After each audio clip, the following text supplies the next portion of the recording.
Alright everybody, so here we go. You guys' next flip lesson. So first thing we're going to do, let's start off with the note packet that I gave you guys. First thing we're going to do is we're going to scratch this out. This is not a correct date, of course. This entire packet is going to be about discovering something known as the product rule, which for you guys you'll know better as the shortcut that I keep using in class. Alright, so you guys are going to learn all about the shortcut today. Alright, first thing let's do this warm-up problem here, this do now problem. This goes back to our graphing of derivatives. So let's mark all the spots where we have tangent lines that'll have slopes of 0. So we have this point, and we have this point, and this section of the graph over here, this absolute value part. Let's come back to that part in a second. We went over it briefly in class. It wasn't a super big part, but let's take a look at what we got here. So at these points here, these 2 points here are going to have slopes of 0. So we will have points of 0 at those points. On this side we have negative slopes. So we're going to have negative slopes going up to that point. On this side we have positive slopes going up to this 0. So we have positive slopes that then go back to 0, and then everything coming down to this point is going to be positive. Did I do something wrong here? Hold on. So these are all negative slopes. No, these are all positive slopes going up to 0, and then these are negative slopes. Alright, so we have negative slopes coming back to this point over here. Now, for the absolute value, an absolute value is really two linear functions, okay, that come together at a point. Okay, so we really have two linear functions here. Linear functions have constants for the slopes when we take their derivatives. So we're going to have a negative slope for this side and a positive slope for this side. So we end up with something that looks kind of like a piecewise function. So we'll put a negative slope over here. So this is going to run over here. We can actually find the derivative, or I'm sorry, the actual slope of this and everything. We're not going to do that though. It's just a sketch. So we end up with a line like that, and then everything on this side is going to be a positive slope, so something like that. That's a rough sketch of the derivative of our, the graph of the derivatives for this particular function. Okay. All right. This will be your guys' homework assignment. I don't want to get you guys all scared. This actually isn't going to be a super difficult lesson. It does require you guys to do some practice with the definition of the derivative, so you will need that limit definition, the limit as h goes to 0 of f of x plus h minus f of x all divided by h. You guys will need that for this next part. Alright, for this first part here, you guys will actually do this part at home, try this on your own. The worksheet, you'll notice if you guys flip through this thing, we actually don't have a worksheet. I checked online, there's actually not a worksheet there, but I do have an idea of where this is going. So what I'm going to ask you guys to do is you're going to use the definition of the derivative. You want to write down these four functions. I want you guys to use the definition of the derivative. I would like you to find the derivative of these four functions. So our first two functions here, let me focus these for you so you guys can see it clearly. We have f of x is equal to 5. That'll be your first one. Find the derivative of this function. The second one will be f of x is equal to 2x minus 3. Find the derivative of that function. I'm going to add another one of these in here, so you guys will have five functions total I would like you guys to find the derivatives of. We have f of x is equal to x squared. F of x is equal to 4x squared. And then the fifth one, and I'm just going to add that one really quickly right over here. Let's do f of x is equal to, let's just make it simple, we'll do f of x is equal to 3x. So, five functions. F of x is equal to 5, f of x is equal to 2x minus 3, and f of x is equal to 3x. Those are your first three. And the last two will be f of x equal to x squared, and f of x is equal to 4x squared. Alright, pause the video for a second. When you guys come back, I'll have the derivatives worked out here. I'm not going to do that with you guys in the video. I'm going to have you guys do that on your own. I'll have the answers here for you guys. I'll do some steps on some of them. I'm not going to, I'll probably use the shortcut on a couple of them, but you guys can use the definition of the derivative and try to figure them out on your own. And we'll come back in just a minute. If I get this thing to work. Hold on just a second.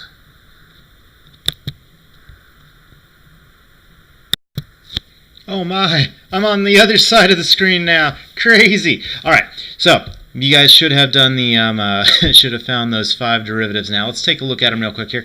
There is one that I want to take a look at with you guys. We'll look at the constant one first, the derivative of a constant. So when we do the derivative of a constant, in this case we did f of x is equal to 5. You'll apply your limit. You're just going to have f of x plus h, which is just equal to 5 by our function, minus f of x, which is also 5. So 5 minus 5 is equal to 0. 0 over any number is just 0. So we get this is equal to 0. You take the limit as h approaches 0. There's no h anymore, so this is just equal to 0. Okay, that's an important one. We'll come back to that one in a minute.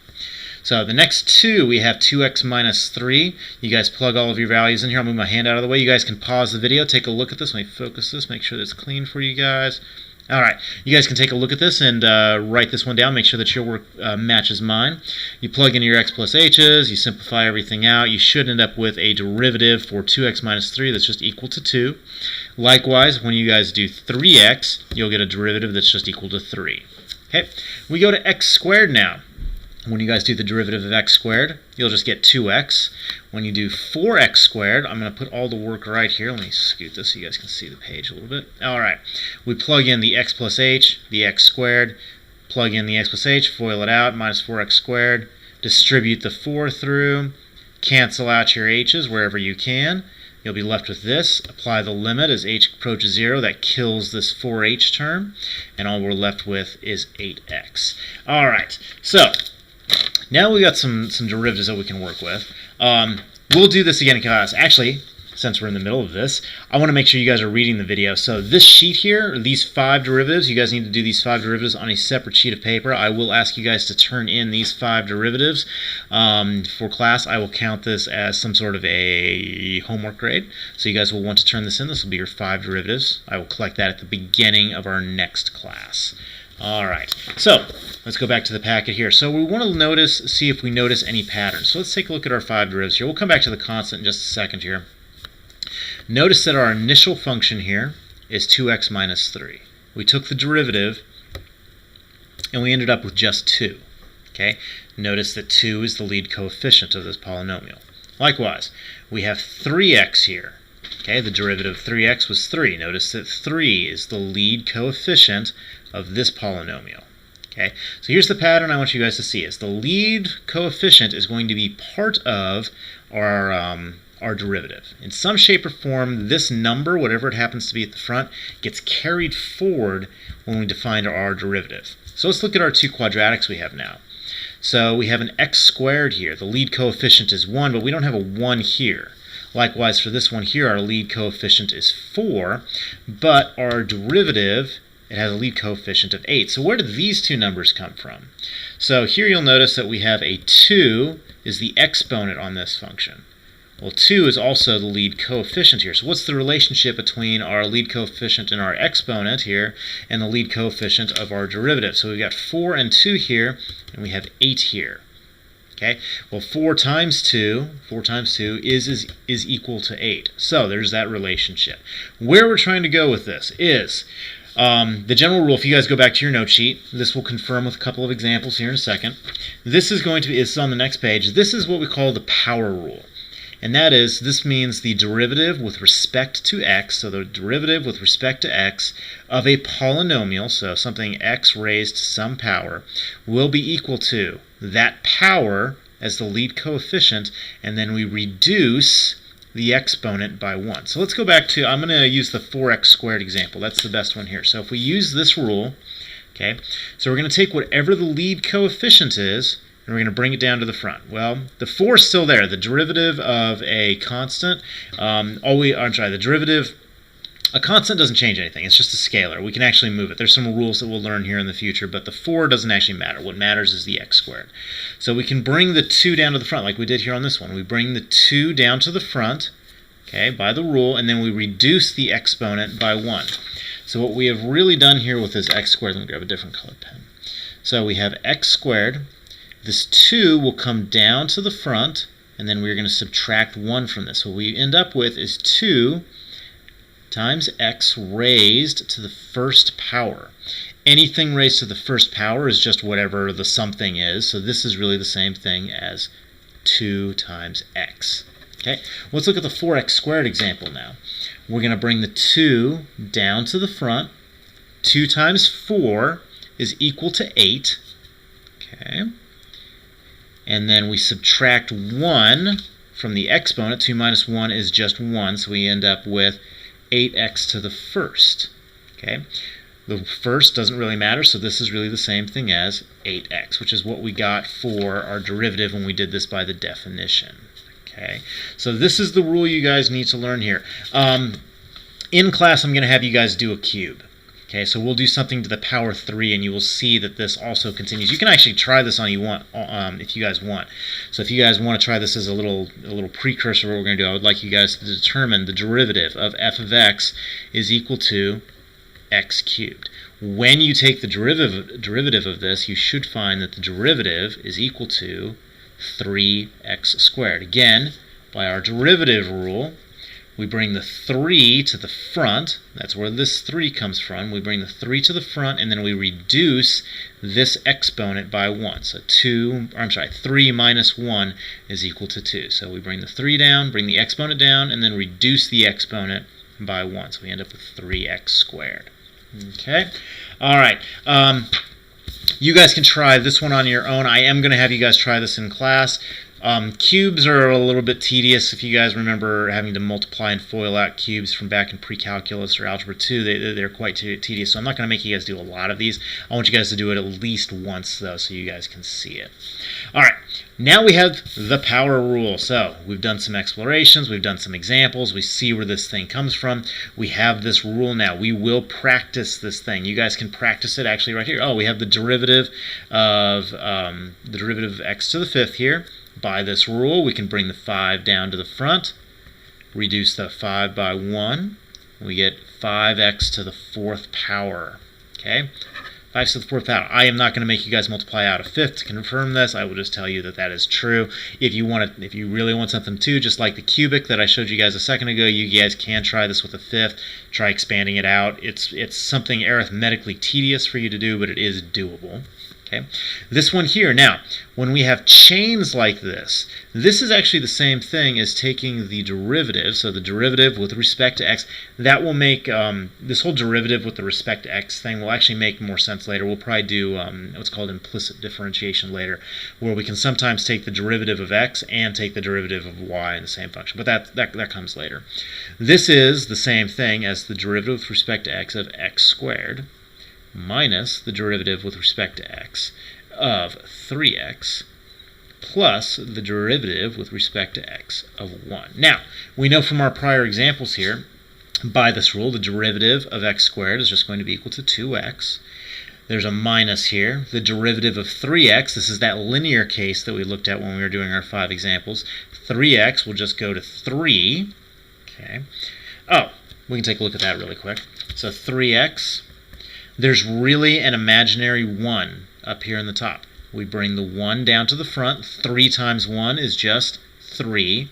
And then this becomes, we subtract 1 from this exponent, that gives us x to the 0. Anything raised to the 0 is just equal to 1. So this is the same thing as 3 times 1, which is just equal to 3. Okay. All right, so back to this one here. So the negative 3x derivative becomes just 3. The derivative of a constant, which was this f of x case that we did earlier when we did our examples, the derivative of any constant. So if we have f of x is equal to a constant, if there's ever a constant here and we take the derivative of it, it is automatically equal to 0. That will always be true. Okay, so the derivative of a constant is always equal to 0. So here we have the derivative of 1. That will be equal to 0. So we have plus 0 here at the end. We simplify it, we will get 2x minus 3. Okay, some practice problems here for you guys to do. 1, 2, 3, and 4. I will have you guys. Let's take a look here at 2 and 3. 2 and 3 are kind of interesting cases here because these are square roots. We have looked at similar problems using the definition of the derivative. But if you remember your exponent rules from pre-calculus and algebra 2, these are actually exponents, which means we can use the power rule to find the derivatives. I'll give you guys a little bit of a hint here. The square root of x, you guys might recall, is actually the same thing as x to the 1/2 power. So by this rule, we can bring the 1/2 down to the front and subtract 1 from it. When you guys do that, you will end up with 1/2 times x. You subtract 1 from 1/2, we get negative 1/2. You guys might remember this. I gave you guys a question like this. I think I gave this to you guys as like a challenge question for like an exit ticket. If we rewrite this in radical form instead of exponential form, we will get 1 times 2, this is the square root of x in the denominator. So we get 1/2 over root x. We can rationalize the denominator here, multiply by root x, top and bottom, and we get the square root of x over 2x as the derivative. This is how I usually see this written, or written like this. This is a really common way of solving this. But anyways, that is the derivative of a square root. This one here, the 1 over x cubed, when you guys try it, remember, negative exponent rule. This is really the same thing as x to the negative 3. I'll let you guys apply the rule to it. Try it. When you guys do it, you should end up with you should end up with negative 3x to the negative 4th. Alright, I'll let you guys try those ones in class and see how you guys do. And then you guys can find tangent lines and all of that. Remember, the derivative of a function is just a slope predictor for the, the derivative function is just a slope predictor for the tangent line. So once you find y prime, or the derivative of x to the 4th, you can plug in a value to it, and we can find tangent lines to higher power polynomials. Yay! Alright, cool. So that's that page. Let's go to the next page here.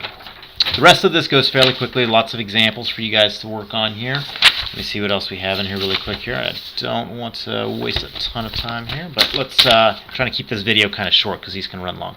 Some helpful tips here for roots. Remember your fractional exponents. For fractions, like when we had 1 over x cubed in the last one, remember negative exponents, and then the derivative of a constant always goes to 0. And always follow the power rule. Remember that when we have the derivative of x to the n, this will become n times x to the n minus 1. Okay, when is the graph of the derivative positive, negative, 0? This is all going back to the graphs of derivatives that we did last time. Let's see here. I will let you guys practice this. Let's do these in class, actually, this next page here. If you guys have questions on this one, we can go over it. Otherwise, you guys can try it on your own. Remember, identify where you guys have a tangent line. Tangent line with a slope that is equal to 0. Okay, so do that and you guys can figure this out. Remember that this one here is an absolute value. It's really 2. It's really, when you take the derivatives, you're going to have this, because this is linear on this side and this is linear, so the derivative of a linear function is going to be a constant.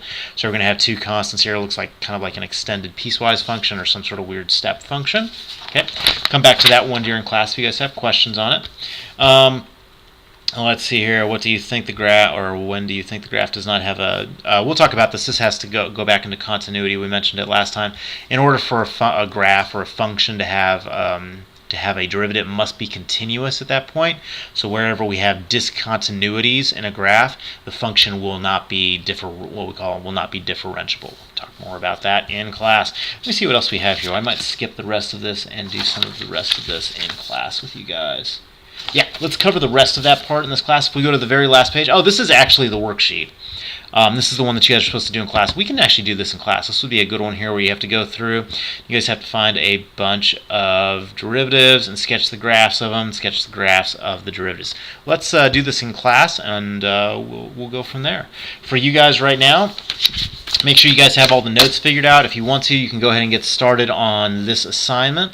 It is straight out of the textbook that you guys have, and this should all be problems like these where you're finding the derivatives just using the power rule. Okay, and we'll do some checkups with this thing when we come back into class. All right, write down any questions you guys might have. If you guys need to combine anything, or I'm sorry, if you guys have any questions, just write them down. We'll address them during class. And yeah, that's the end of the lesson. Thank you.